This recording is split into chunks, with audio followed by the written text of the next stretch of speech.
नमस्कार साथियों। इस वीडियो में हम जानेंगे कि बच्चे की प्रोफाइल अपडेट कैसे कर सकते हैं। जैसा कि आप जानते हैं, अभी तक हम लोग शिक्षा पोर्टल पर विद्यार्थियों की प्रोफाइल अपडेट करते आए हैं।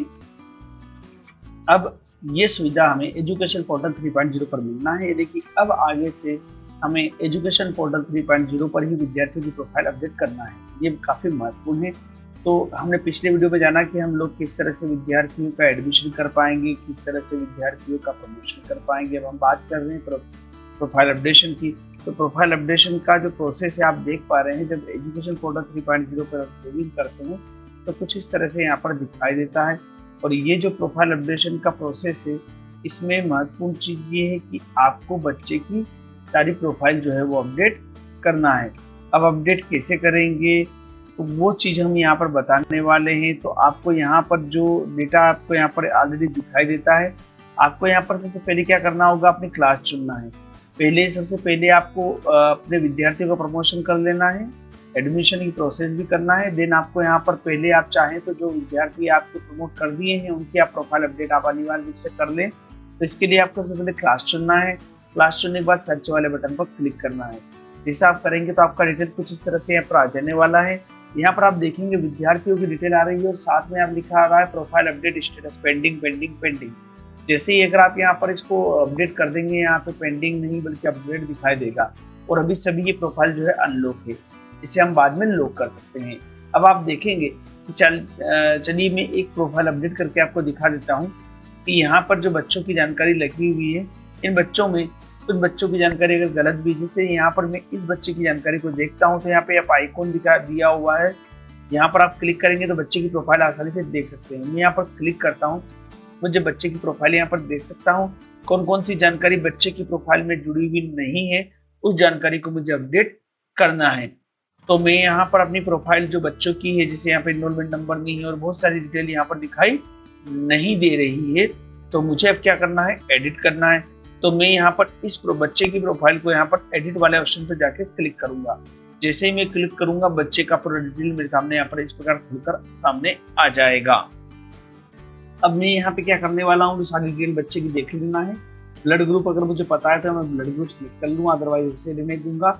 रिलीजियन और यहाँ जहाँ जहाँ अपडेट करने की आवश्यकता है मैं यहाँ पर अपडेट कर देता हूँ। मोबाइल नंबर बच्चे का यहाँ पर डालना है, मोबाइल नंबर दर्ज कर देता हूँ। तो मैं यहाँ पर दर्ज कर देता हूँ नंबर। उसके बाद मुझे ईमेल आईडी यहाँ पर गलत देता हूँ और यहाँ पर विमुक्त स्टेटस नहीं कि विमुक्त जाति का है या नहीं, यहाँ पर नॉट अवेलेबल है तो नॉट अवेलेबल रखते हैं। इसके बाद आप देखेंगे यहाँ पर डोमिसिल यानी कि जो मूल निवासी है मध्य प्रदेश का है तो यस बिल्कुल है। अर्बन एरिया में देता है, रूरल एरिया में देता है स्टेटस से। इसके बाद यहाँ डिसेबिलिटी है, ये सिलेक्ट करते हैं। यहाँ पर बाकी डिटेल आप देख पा रहे हैं वो डिटेल यहाँ पर रहेगी। विलेज यानी कि एड्रेस जो रहेगा वो एड्रेस यहाँ पर आप लिख सकते हैं। जो यहाँ पर एड्रेस बच्चे का करेक्ट एड्रेस है। गर्ल चाइल्ड है तो अवेलेबल करेंगे, नहीं है तो नहीं। चाइल्ड ट्विंस हो तो यहाँ पर यस और नो करेंगे। ये प्रॉपर हमें यहाँ पर रखना है। और आर द स्टूडेंट ऑर्फन्स यहाँ पर भी हमें सिलेक्ट कर लेना है, यानी कि यहाँ पर क्या छात्र अनाथ है, अनाथ है तो यस करेंगे, नहीं है तो नॉट अवेलेबल। इस फादर डेड है, पिताजी अगर एक्सपायर हो गए हैं तो यहाँ पर यस करेंगे, अदरवाइज नॉट अवेलेबल। और यहाँ फादर डिसेबल है तो यहाँ पर इस तरह से यस नो का सिलेक्ट करेंगे। यहाँ पर है select A means of livelihood, यहाँ पर आपको यहाँ पर सिलेक्ट करना है कि जो यहाँ पर दिया हुआ है यहाँ पे हमें क्या करना है कि गवर्नमेंट एम्प्लॉइज है, नॉन गवर्नमेंट है, दोनों में से आपको यहाँ पर सिलेक्ट करना है। यानी कि आपको यहाँ पर सिलेक्ट करना है कि जो बच्चे की आजीविका है पेरेंट्स की वो किस तरह से है, सरकारी राशि उनको मिलती है कि गवर्नमेंट एम्प्लॉई है, नॉन गवर्नमेंट एम्प्लॉई। तो यहाँ पर आपको सिलेक्ट कर लेना है, नॉन गवर्नमेंट है तो सिलेक्ट करेंगे।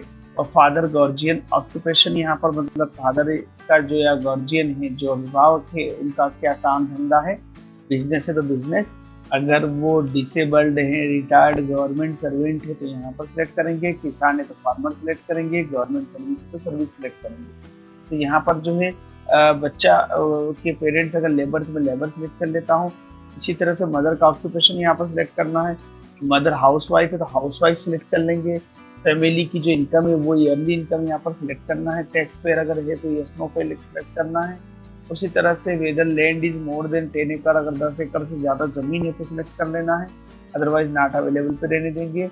और inter road distance from the home to school, अब अगर आपको यहाँ पर घर से लेके स्कूल तक की डिस्टेंस बच्चे की कितने किलोमीटर की है वो यहाँ पर आपको लिख देना है। ओके, इसके बाद हम आगे बढ़ेंगे। अब मान लीजिए 3 किलोमीटर में 3 किलोमीटर लिख देता हूँ। उसके बाद आगे बढ़ते देखते हैं तो स्कूल का डाइस कोड यहाँ पर दिखाई दे रहा है, बच्चे का एडमिशन दिखाई दे रहा है। बच्चे का यहाँ पर एडमिशन नंबर इनरोलमेंट नंबर आपको यहाँ पर दर्ज कर देना है। और इस बच्चे का जो इनरोलमेंट नंबर मैं दर्ज कर देता हूँ। स्कॉलर नंबर भी जो है हमारा यही है। हॉस्टल जो है यहाँ पर नॉट अवेलेबल है। उसके बाद स्टूडेंट का बैंक अकाउंट का डिटेल आप देख सकते हैं, यहाँ पर बैंक अकाउंट की जानकारी लिखी हुई है। यहाँ पर आपको ये वाले कॉलम में भी अकाउंट की जानकारी भरना अनिवार्य है, और यहाँ अकाउंट किसके नाम पर है वो जानकारी भरना है, ताकि बच्चे की जो स्कॉलरशिप वगैरह है वो प्रॉपर वे में सही खाते में चली जाए।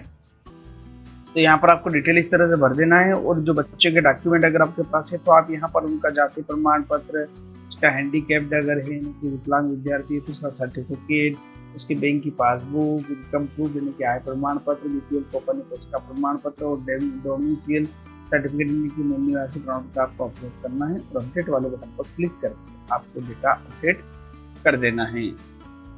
तो इस तरह से आप बच्चों की प्रोफाइल अपडेट कर सकते हैं। और धीरे धीरे इसमें लगातार ऑप्शन अपडेट हो रहे हैं, तो आप वेट करें। लगातार एजुकेशन पोर्टल 3.0 में अपडेशन चल रहा है, तो आप बहुत आसानी से विद्यार्थियों की प्रोफाइल अपडेट कर पाएंगे। और ये सारी व्यवस्थाएं अब आपको जो है एजुकेशन पोर्टल 3.0 पर ही मिलने वाली है और मिल रही है, शुरू हो चुकी है। तो आप अपने बच्चों की प्रोफाइल अपडेट जितनी कर सकते हो उतनी अपडेट आप कर लें, ताकि आपको समस्या ना आए। और इस तरह से आप यहाँ पर इस वीडियो में हमने देखा किस तरह से विद्यार्थियों की प्रोफाइल अपडेट करना है। अगर इससे संबंधित कोई समस्या आपको आती है तो आप हमें कमेंट बॉक्स में कमेंट कर सकते हैं। वीडियो अगर अच्छा लगा हो तो कृपया लाइक करें, कमेंट करें, शेयर करें, चैनल को सब्सक्राइब करना ना भूलें। धन्यवाद। जय हिंद।